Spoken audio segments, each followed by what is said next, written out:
What's up, ladies and gentlemen of the internet? My name's Scyushi, and we are finally back for what is hopefully going to be the final, the definitive, the last gardening tutorial I ever have to do. There's been a couple changes to the gardening since my last tutorial video of all the gardening, unfortunately, and no matter how many times I end up recording these tutorials, they always end up being somewhere around 20 minutes. I don't want that to happen. My goal today is hopefully getting this tutorial somewhere around the 8-minute mark. So we're going to talk about the gardening table, the compost bin, and the harvesting station, because all these are going to end up working with the gardening 2.0. But there is also going to be gardening 1.0. Now, when I'm talking about gardening 1.0, I'm talking about what the gardening is like or was like before the recent gardening patch. So basically, any plants in the newbie, dabbler, enthusiast tab are going to be gardening 1.0, and then the gardener tab and up is going to end up being gardening 2.0. The only difference that the gardening 2.0 does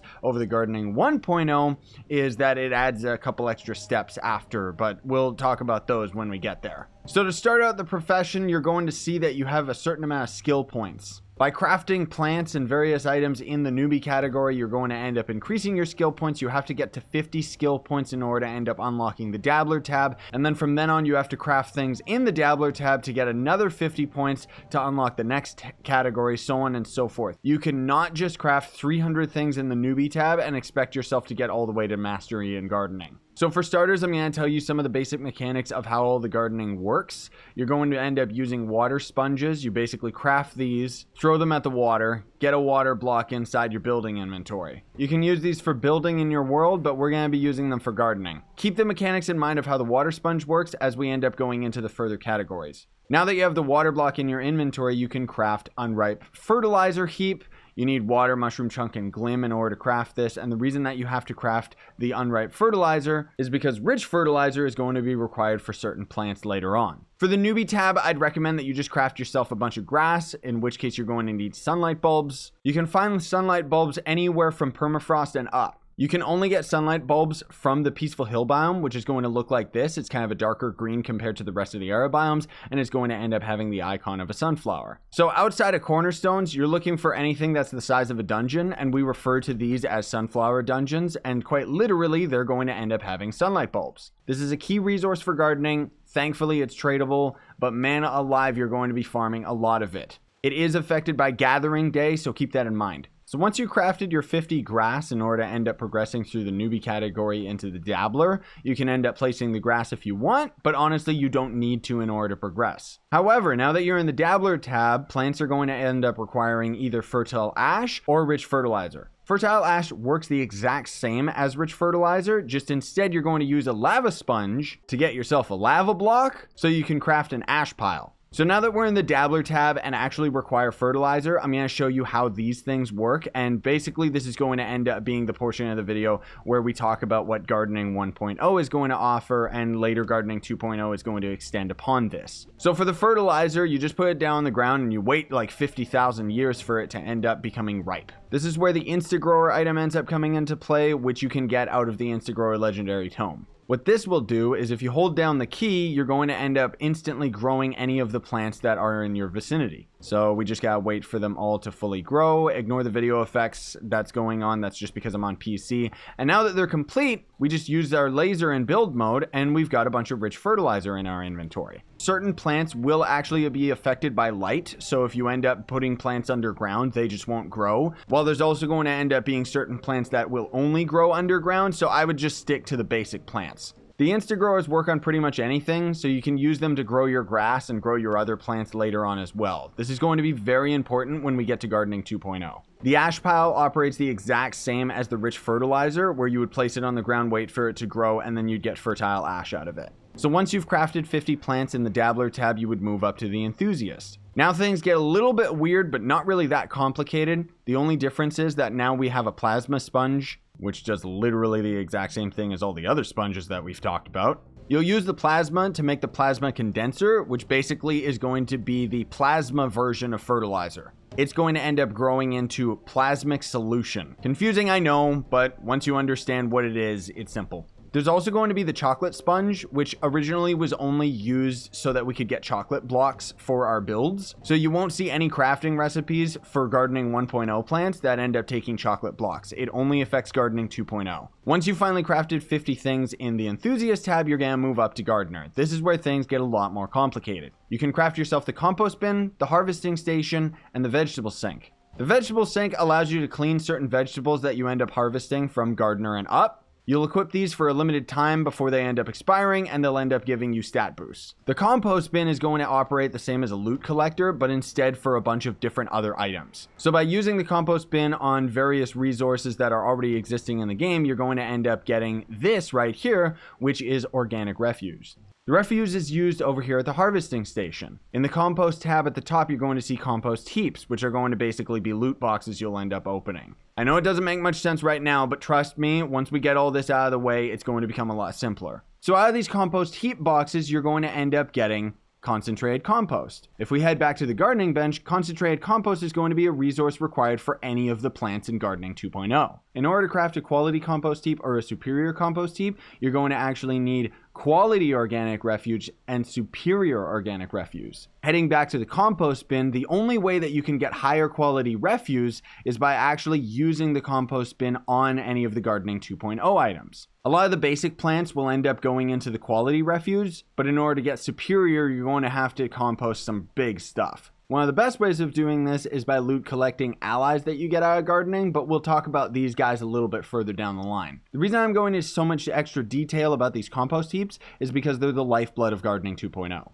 And unfortunately, a lot of items that you end up crafting out of the harvesting station, including the ally habitats, the mounts, are going to end up costing cookie musk. Cookie musk is an item you can only get out of superior compost heaps. Anyways, let's go back to the gardener tab and let's craft ourselves a plant. So I'll throw down some cubage seeds here, use our Instagrower, and wait, what's this? The plants aren't fully grown. This is where gardening 2.0 comes in, and the big difference between any of the gardening 1.0 plants. Once a plant has matured, or you've used an Instagrower on it, you can water it. You can only water a plant once per day, and the clock is going to reset at the usual Trove reset time. Now, if we take this cubage patch, for example, you can see that we've watered it 0 out of 2 times. If we go back into the gardener tab, there's going to end up being a watering can, which requires every liquid in the game, including chocolate, as we mentioned earlier. So once you get a watering can, you use it over here by the plant, and that's going to end up giving it 1 out of 2. So if I waited 23 hours for the daily reset, I would be able to water it again. Once I would end up watering this tomorrow and getting it to water level 2 of 2, I would then have to wait for the day after that in order to end up actually harvesting the plant.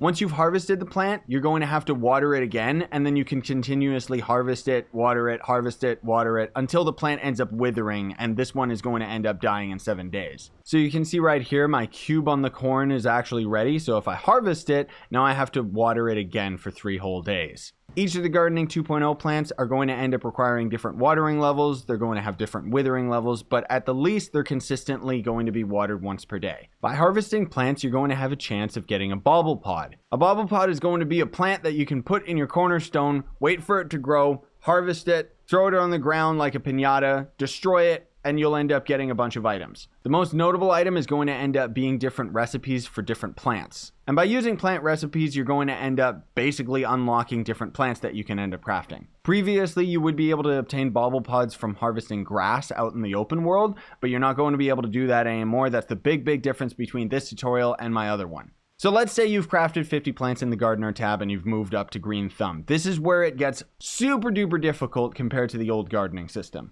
because you're immediately going to notice that any plants in the green thumb category are going to actually cost plants from the previous tab. This means that you're going to have to craft a whole bunch of cubage seeds, for example, plant them, water them, wait for them to grow, harvest them, so on and so forth. And only after all of that, you're going to be able to start crafting yourself some UG plants. This stupid system of leapfrog is going to continue into the further categories of gardening as well. So you can see right here, the cinnamelon actually requires the UG plant, meaning that you have to craft a cubage seed in order to craft an UG plant seed in order to craft a cinnamelon seed. So basically, you're going to be crafting cubage seeds by the thousands. I'm only using cubage seeds as an example because that's what I did, but I don't know if they're the most cost-effective seed by any means. Now, some of these plants are going to end up being alchemy seeds. Alchemy plants are going to be a bit different because they're going to require some different resources, and once they're fully watered, you won't have to continuously water them anymore. You'll just be able to harvest the item from them continually until the plant withers and dies.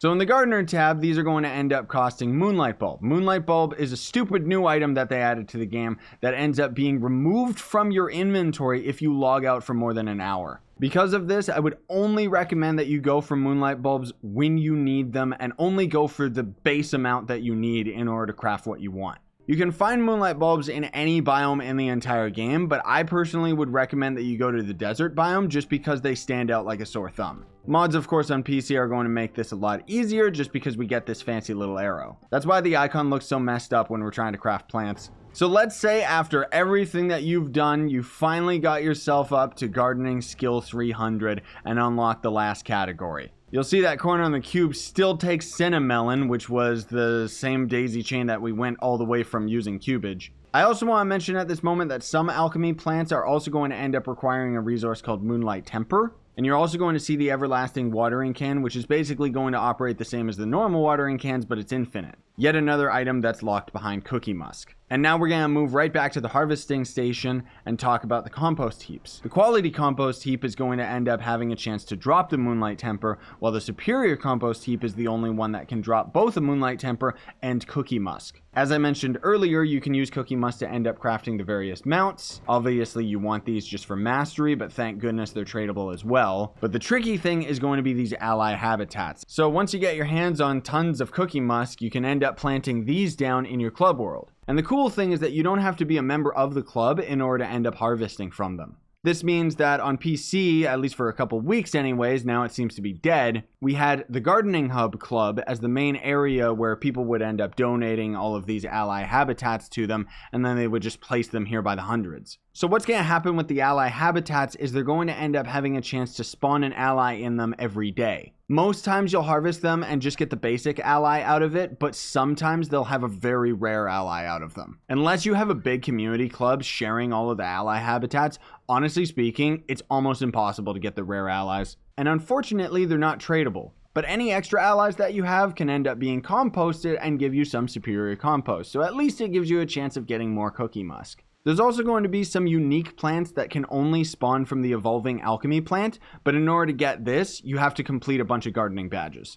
The gardening badges are under the gameplay tab, and they're going to vary from harvested plants, watering plants. The final category of the watering plants requires you to actually craft the everlasting watering can as well. And the evolving alchemy seed requires that you unlock every gardening recipe. These are pretty cool because you can actually get plants for chaos chests and stuff like that, or the golden pitcher plant. Now finally, last but not least, I can talk about the golden pitchers. So the way that they're going to work is if you end up using a gold pitcher by a bunch of plants, it's basically going to instantly water the plant to its full fruition. Meaning you would use a gold watering can to end up watering a bunch of plants, and then you would be able to harvest them the following day. Most of the gold watering cans and items out of gardening are going to end up being tradable as well, except for some of them that you craft yourself and the gold watering cans that you get out of the store packs. Whew! Okay, so I think that covers everything in gardening. I'm really hoping I can cut this video down to being something extremely efficient for you guys because, I mean, the gardening's just boring. This will more than likely be the last time that we talk about gardening, and thank goodness, because honestly,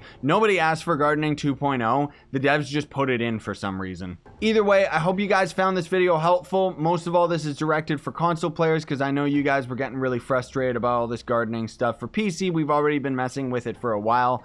Ultimately, all you get out of the gardening is just a bunch of mastery, so it's not really something that I would say is worth investing your time in, unless you're like at the end game. Because you're not really gaining anything super duper useful. Even the food is only really effective for starting players. Despite the fact that you have to get all the way up to the Gardener tab in order to take advantage of these plants that can end up being used in the vegetable sink in the first place.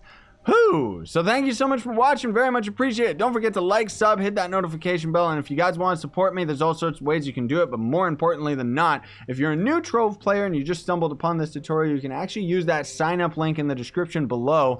And anything that you end up buying out of the Trove cash shop, I'll end up getting a percentage of that, which is absolutely awesome. It doesn't increase the value of anything for you. It just ends up helping me pay the bills. How cool is that? Thanks for watching though, folks. Very much appreciate it. Sayonara and stay epic.